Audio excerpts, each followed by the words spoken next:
morning, afternoon, good evening, wherever you are when you're watching this. Hi, folks. Welcome back to the Women of Water Get Real virtual summit, where we are looking at where and why women are leaking from the water career pipeline, what we can do to stop those leaks and actually get back some of the ones that we've already lost. So I am so excited today to have one of my favorite people in the water space. We go way back. We've known each other from water industry events. Nicole Brown has was a top leader with a global consulting firm. Is now working with a smaller firm, regional firm in her area, but has been a long-standing leader in really mentoring young people, especially Black girls and Black women who want to get into water and environmental related fields, and is one of the co-founders of the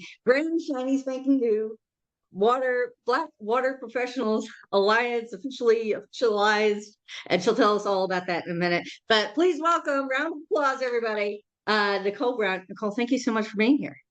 Thanks, Dr. Kat. I'm glad to be here.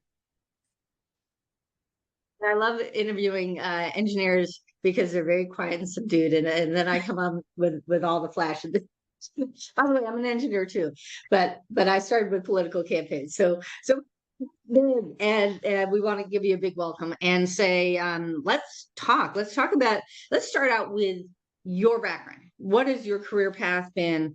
Any challenges along the way or shifts that you need to make, to accommodate, whether it was stuff in the workplace or stuff at home. Yes. So I think that I realize I've been in the industry, over 20 years, and I did start mainly with the larger consulting firms. I did 19 years with Malcolm Perney Arcadis, and then at AECOM, like you said, two big global firms. And while I got great experience, and I really was glad that I was able to start, designing hardcore technical design of, wastewater treatment plants, and learned those fundamentals, and then moved into project management as you tend to do once you have, gotten to that point. And project management was really interesting to me. I was able to kind of see how different things came together, how different personalities came together, how different disciplines came together, and realized in that I wanted to focus more on the management of that. And so I did a number of large projects in large cities that allowed me to see how people could be better teams, building together. And after that, also saw that I could have a chance to talk to clients about what their real needs were, right? So you always want to solve a problem that a client or a municipality has, but sometimes you have to really listen to what the actual need is. Sometimes they think they need something and they need something else. So really talking through those needs became interesting to me. About a year ago, well, I would say maybe a couple of years ago, I started moving more into client development role, where I got a chance to sit with the client, talk really about those needs, and help them solve their problem that way, and still work with my technical team to meet the expectations. But a lot of us, as you said, as engineers, don't always like to talk to people, and I love to talk to people. So it's an opportunity for me to use that skill set, and actively make a problem solved. And I think another piece of that throughout my career has also been community outreach within my role, my technical role, because I was fortunate enough that a lot of the projects I was working on were in neighborhoods that I knew well. And I find that a lot of times in those neighborhoods, people are historically underrepresented at the decision-making table. So I was able to translate, if you will, some of the technical aspects to the people, to the communities that were being impacted by them, and show them really not just the technical, sometimes you can label all the technical things that are there, but they didn't go to college for, environmental engineering like I did. So they don't always understand. And I feel like we need to be patient with the public and talk them through those things, and talk about fears, talk about the history, right? Talk about where they have not been listened to in the past, because all of those things, all that legacy comes along with them. And so if you just expect like I've got the solution. I'm an engineer. Trust me, that is not going to work. And so you really have to be patient with the public and talk through all of those things so that you can together come up with a solution to the problem. It might be more than just the technical solution. It might also be a social piece or a an outreach piece or an education piece that community needs. So it can't just be what the drawings and specs are. Sometimes it has to be what makes that community feel good for the long term. Absolutely. Absolutely. And this is such a critical piece for the industry as a whole. And, what we're trying to do here with this summit is not just about the women themselves and how do we fix women and make women better leaders, better communicators, better corporate types, whatever. It's also looking at, what are the benefits for the industry as a whole of understanding some of the things that women have developed skill sets in, in order to have influence through building collaboration, building community, where they may not have it just on brute force alone, right? Right. I want to talk a little further, especially with what's going on with community of color and with the Blackwater Professionals Alliance. Although I will say one of the places where I really learned what you were talking about really understanding the community was when I went from North Carolina, where I got, bachelor's and master's, and went out to Colorado State. And one of my professors, the only woman professor, said, nobody cares about your degrees. Nobody cares about Ivy League. Nobody cares about your pedigree. It's, do they trust you? And that department had actually basically divided up the states among different professors. And if you wanted to work in the Arkansas Basin, you worked with this person. If you want to work in the South Platte, you worked with that person, et cetera. And just really incorporating some of those listening skills and some of those connecting skills. And in our case, it was, family farmers out in the northwest corner of the state who over and over, these professors would come up and say, I have the solution to all your problems. And they wouldn't listen to anything. Right. So anytime you have, in many cases, they come in and they really screw everything up. And then they're done. They write their paper and they leave. And they're not there for the long haul. Right. And so anytime, whether it's farming communities or mountain mining communities or tribes or inner cities, if trust has been broken, scientific solutions alone won't cut it. Correct.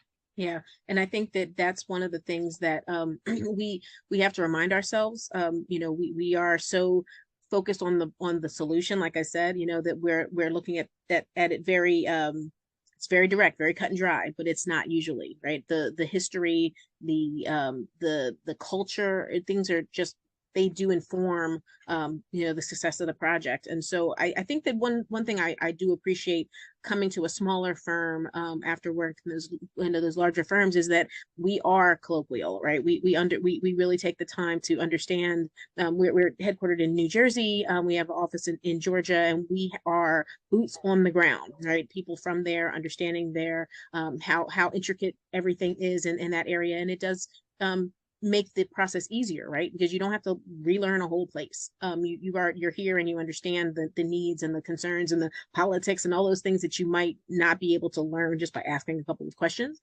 And I think that we have to remember that we are people first, and we are solving problems that people are experiencing. So, and being that water is something that impacts everyone, I think we really need to put that at the forefront of some of these fears, some of these concerns, because these are the things that people are dealing with every day, that are quality of life issues that we are trying to address.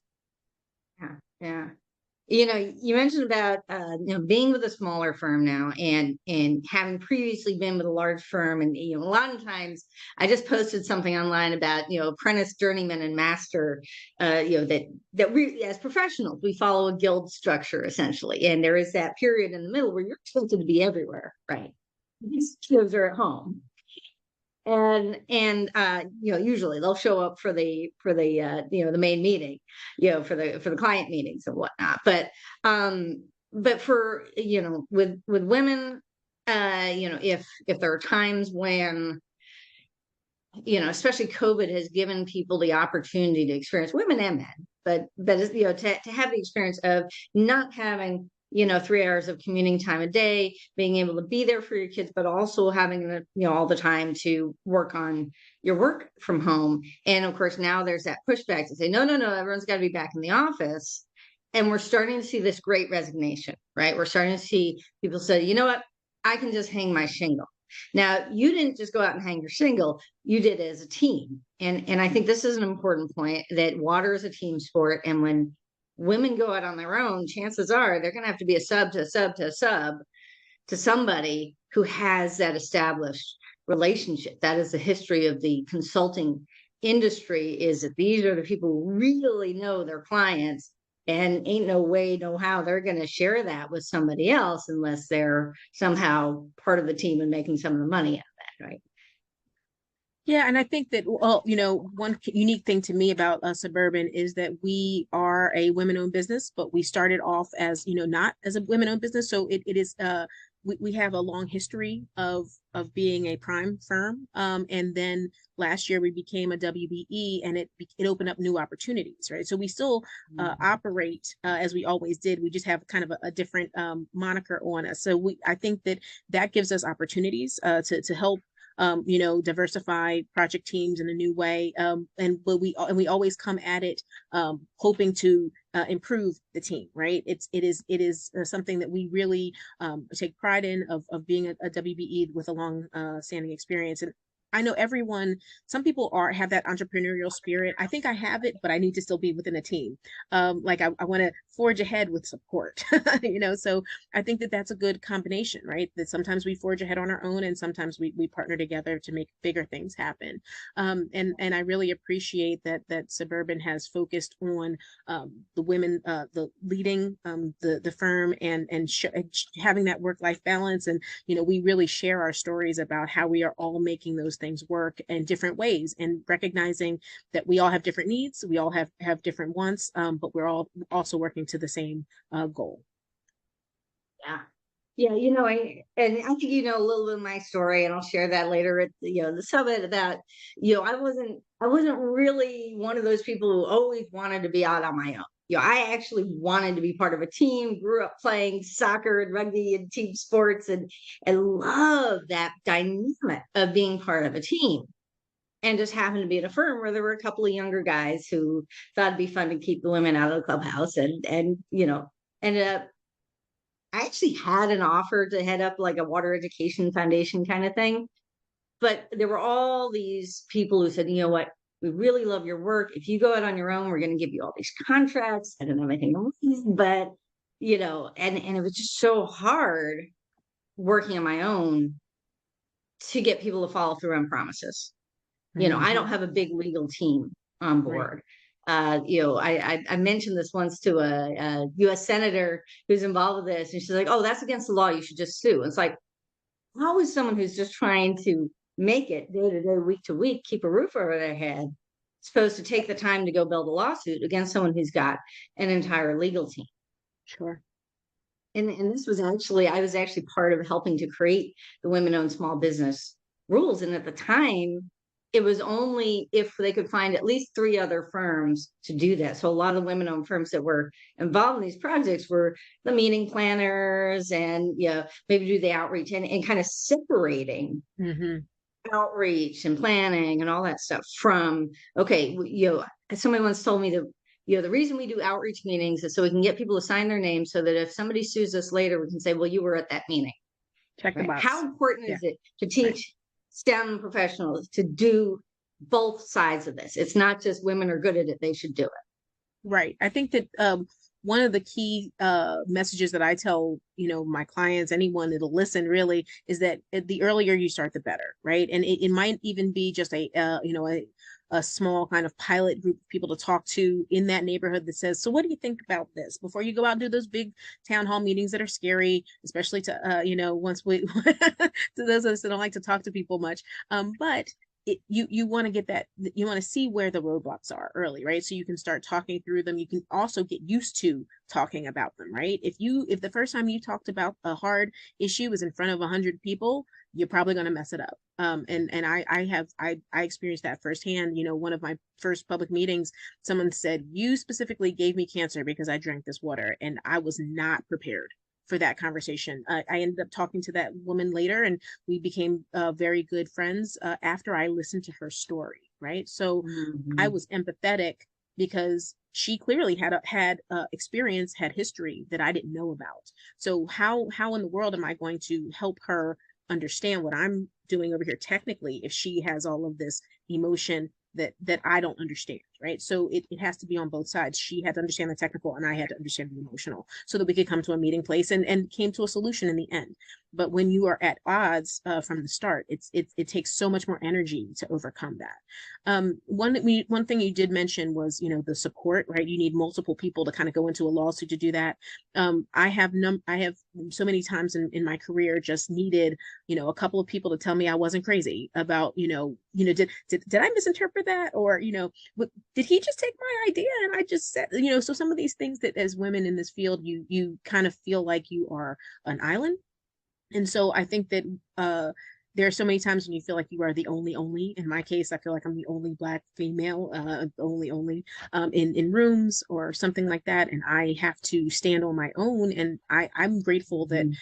I'm the kind of person that's like, it's okay, somebody has to be the first, but everyone is not like that. And I know many people have, you know, become been, I guess, shrunk down because that feeling of being the only or feeling isolated, and did not stay, did not pursue, did not forge ahead, did not do those things to forward their career, and found something else to do or found other options because it was just too much of a burden on you emotionally. And so it is interesting how the system does many times say if you are alone, if you're a solo act in this, you have to sit back down, right? That's no one's listening. And that's unfortunate because it is demoralizing to be told that you're not enough to have a voice. So I think that there have been many places that I have found other colleagues, other people that can kind of boost me up to say your voice still does matter. And that's one of those things that I really try to do. Like you said, I talk to young girls about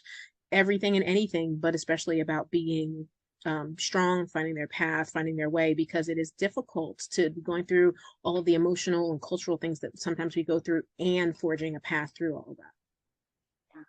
And and now this kind of takes us right back to where we started talking about the Blackwater Professionals Alliance, and just from what I've seen, because stepping out of being able to have access to the opportunity to do technical work. I started doing online media related to water, going to conferences, covering. So I'm kind of watching it, analyzing, observing the trends over time. And when I started, it was still, oh, we don't see race, we don't see color, we don't see gender. We're scientists, we don't see that. And obviously that's changed. And if you talked about women in water, you were talking about women in some poor country with a bucket on her head, right? Right, You right. talking about the women are actually doing the work. And I haven't seen as much woman, it's starting to happen, but not as much support among women for other women as what's happening recently, especially since George Floyd, with Black water professionals, whether it's water and wastewater, whether it's at River Rally with the conservation movement, Black is Green conservation movement, are like consciously building on, I don't know, the civil rights movement model or whatever, and they're coming together and they're having a meeting at those other meetings, and they're, tell us walk us through what happened there, and some of the successes that I think we're seeing with new Black leadership of major organizations. I think there's a tie there. Am I right? Yeah, I think that and I believe it's always, well, as long as I've been in the industry, it's always been there as like a rumbling. I will say that, when I first started, I was looking around like where are the others? I'd like to not be the only, right? But you keep forging on, right? You keep doing your work, you keep pushing forward, and it is a lot of energy to try to pull everything together, try to create an organization, right? I mean, it's the thing you do at the end of the day. It's not what you do for, you're not getting paid to do it. So it is difficult. At least with me, the first thing that I started was SISTEM, which are women of color in water and environmental fields. And I did it right after George Floyd's murder because I was having these very emotional conversations with individuals that felt very alone, felt very isolated, and felt like with such a charge in our society and in our culture that they weren't allowed to be themselves, right? They had to, you know, put themselves in a put a new hat on and not and mute themselves as a Black female that was going through pain and suffering and all of that, and didn't want to talk about it because it was taboo to speak about it at work. And so we were looking for each other to talk about it. And so we started off on Zoom because everyone was virtual at the time, and it was beneficial because we said, let's just meet once a month. And it did start off of, you know, griping and kind of getting out that emotion that we weren't allowed to express. And we did have family and friends to talk about some of those things, but it is very different to be that in a work setting. And as much as my family loved me, they didn't understand that, right? So I needed someone that got the work setting and the cultural setting. And so we just started meeting once a month, and we grew from there. And once we started, I had friends, you know, people that joined saying, we've been talking about doing this for years. Why haven't we done this, right? And I think it was just you know, it was the movement of so many things happening, and we needed that outlet. So we've been going strong ever since. We actually have a meeting every Friday, every first Friday on Zoom for women of color in this space to talk about anything and everything that is on our minds in a safe space. And I think sometimes people think that it's isolationist, but when you are the only all the time, all day, all night in work, sometimes you need that community to remind you that you are not the only. And so I think that time is very special to us. We feel like, you know, it's a sisterhood. We reinforce each other. We tell each other suggestions. We talk about job opportunities. We talk about everything that we need to say, this is where I'm supposed to be. I'm valid, I'm valued, and I need to forge ahead and also bring others in. So it is more about retention than anything else, like reminding ourselves that we are strong and we are mighty and we can keep on the fight. So that's the first thing I think I started. And then as you talked about the Black Water Professionals Alliance, again, you know, serendipitous that I met a number of people that all had the same idea. It was myself and three others that kind of came together, and we had been talking about it individually, and we met and decided to do it together. And you know, they said many hands make light work. So we were able to create a nonprofit, a 501c3, get funding, get backing. And once we created the organization itself, which we just did a soft launch this week, then everybody's like, yes, we need this. And so thank you for doing this, right? So we're new, we're fresh, we're figuring out what we are, but we do have, you know, a mission, a vision, and these are all things that have come out of conversations with other Black water professionals. And we also realize that even though the organization's membership are only Black in the Black diaspora, we do have allyship. We recognize we are not doing this alone. We have many people such as yourself that support and care and want to see this succeed. And so we are not an island. We are working together to make this a movement. So again, you know, recruit, retain, reach back. Because some of the things that we didn't have as tools, we'd like to impart upon our younger selves from K through 12, college, you know, young in the industry, and even the reverse mentoring of the more seasoned of us. So we realize that this is needed of a safe space for a shared experience. Yeah. Yeah. And, you know, I'm glad you brought up reverse mentoring, because this is one of the things when we talk about, there are actually 5 levels in a woman's career or in any professional's career, but especially for women. You got that front of the pipeline. Everyone wants to focus on traction, teaching 7th grade girls that yes, water is important, science is fun, and you too can have a career in water, recruiting women into STEM programs to the point where some schools are getting rid of their women in STEM programs. So it's like, oh, we don't need any more, no more gender programs, right? Then you've got, you know, the initial onboarding and how you start out your career. You've got retention or development from an individual. It's like, are you getting mentored? Are you getting the same opportunities and feedback to grow into the next phase of advancement and leadership, or alternative paths like entrepreneurship, getting together with other folks and starting a firm?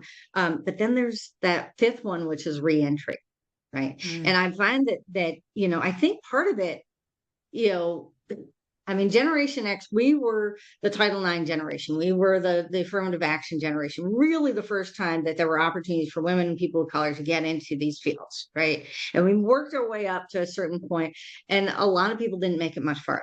Right. And now, and then of course, 2009 kind of washed out a lot of folks too. When they had money again and started hiring again, oh, we want brand shiny new millennials who have all this technical expertise. So now the millennials are turning 40.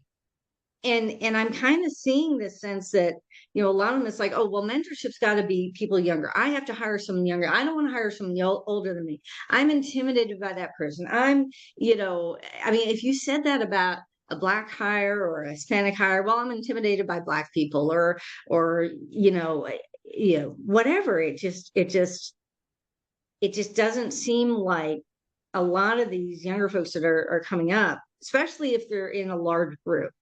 Like we've been doing these women water leader circles, kind of a similar safe space, talk about what's going on. It used to be all mostly Gen X and older. And then right at the start of COVID around 2020, we started seeing all these younger, these women, these millennial women.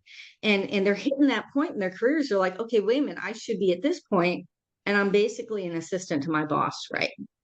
And they don't want me to move up because I do all the work, all the stuff behind the scenes that he doesn't want to do.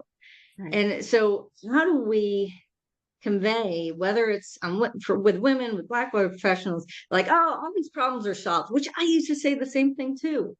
Oh, this is the 70s. This is my mom's generation. I have all the right degrees. I'm not going to have any problem with this. How do we convey that, you still have to work together? It's not all, hey, we're all diverse. We're millennials. We've got the world by the tail. And yet when it comes to rising to executive levels, how many of them are really getting beyond that level? Yeah, I think one of the things that I think is necessary is is more education to those of us that are emerging. That there are a whole lot of things that they're not going to be taught that are needed for leadership. One thing that I'm very grateful to be a part of is some workforce work here in New Jersey that is looking at what if I were 20 years ago, what do I wish someone told me so that I could advance. And not to say that it happens any faster, because a system is a system and you have to work your way through it. But there are many things that are soft skills that are not taught.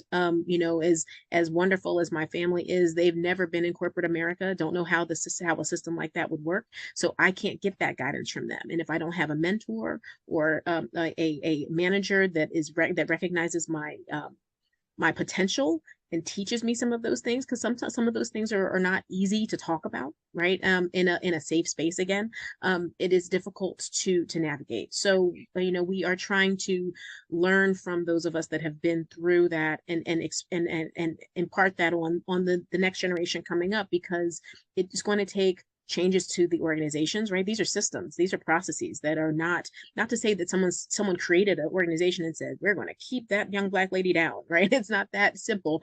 It's the system was created for one type of person, right? For one demographic, and I kind of don't fit. So I've got to figure out how to navigate that system.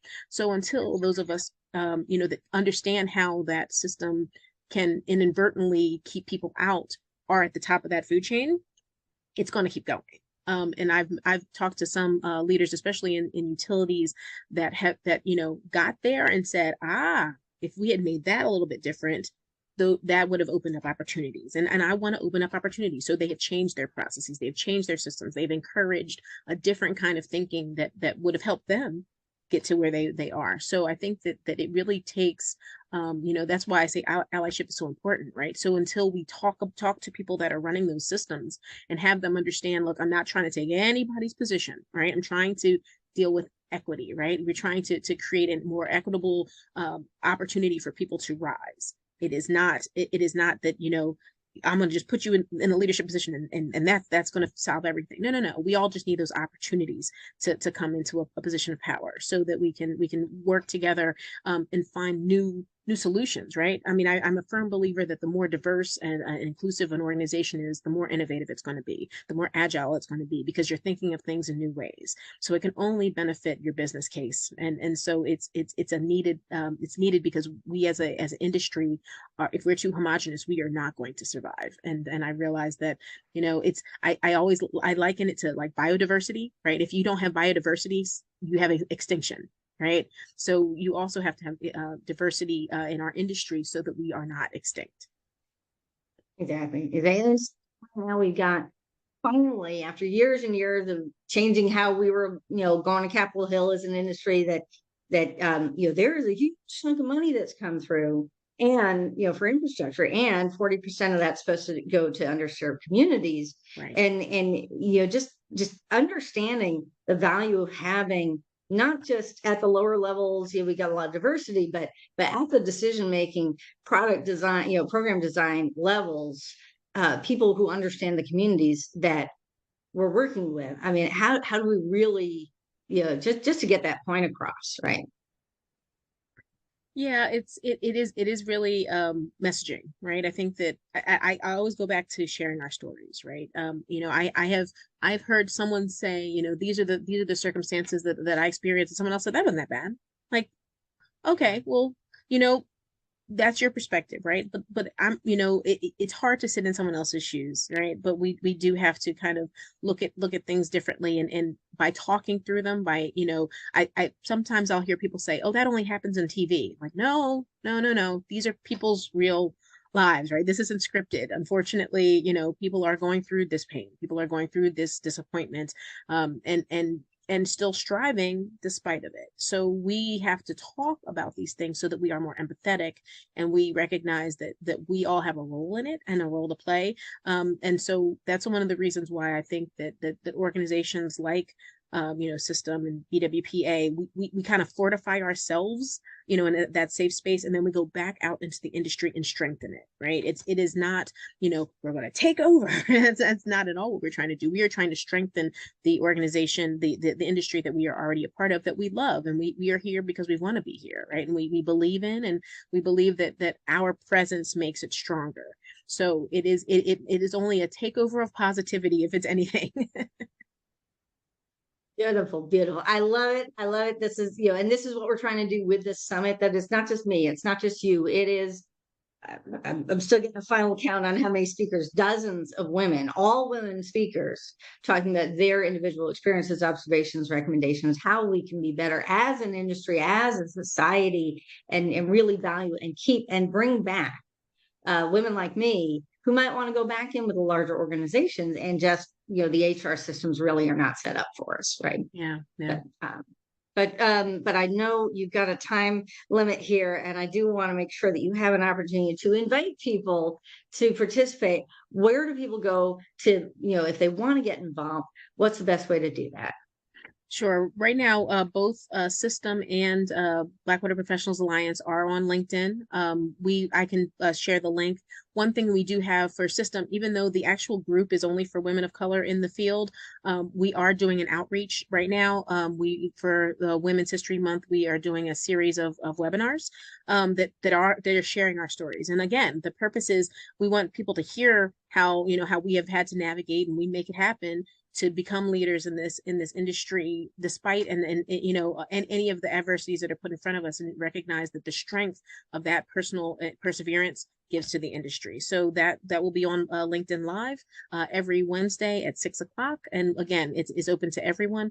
And then you can see how you can be a part of that strength and that movement.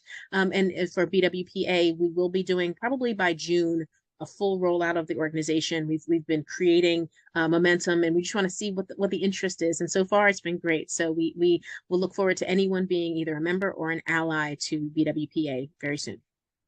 Beautiful, beautiful. And for those of you who are watching today's talk with Nicole and all of the other talks, remember, you can type your comments or questions, your own personal experiences in the chat below. Our speakers are going to be checking their speaker pages and able to respond, give feedback. And we want everyone to be part of the conversation. That's why this is free, open conversation, so that we can attract as many people as possible and say, let's hear all these stories. Let's find out what's really going on, and let's find some real solutions. And I think you guys have done a tremendous job. I really appreciate you taking the time to be with us here today. And folks, keep coming back to the summit, and reach out to Nicole and look for those private groups. So these are private groups in LinkedIn, right? It's not just all over LinkedIn. I mean, there's posts on LinkedIn, but there's groups where people can be with other folks within those groups.